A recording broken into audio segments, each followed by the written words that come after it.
اللهم إن هذا المرض جند من جنودك تصيب به من تشاء وتصرفه عمن تشاء.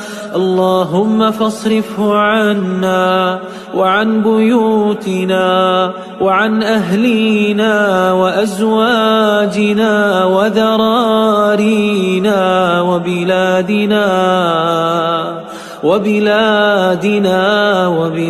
المسلمين، واحفظنا مما نخاف ونحذر، فأنت خير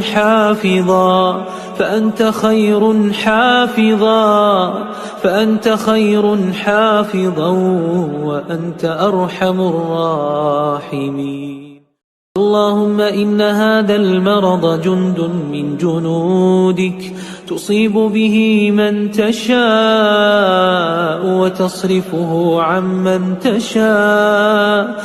اللهم فاصرفه عنا وعن بيوتنا وعن أهلينا وأزواجنا وذرارينا وبلاد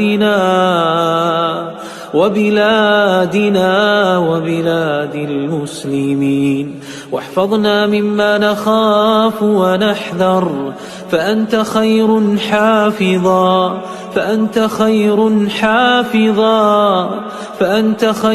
حافظا وأنت أرحم الراحمين.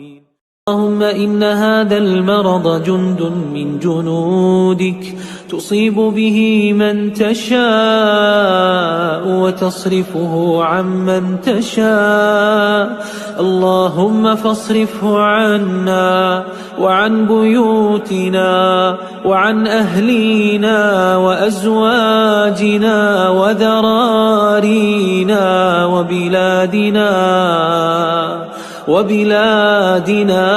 لا تنسوا الاعجاب بالفيديو والاشتراك في القناة تشجيعا لنا لنستمر بنشر المزيد إن شاء الله.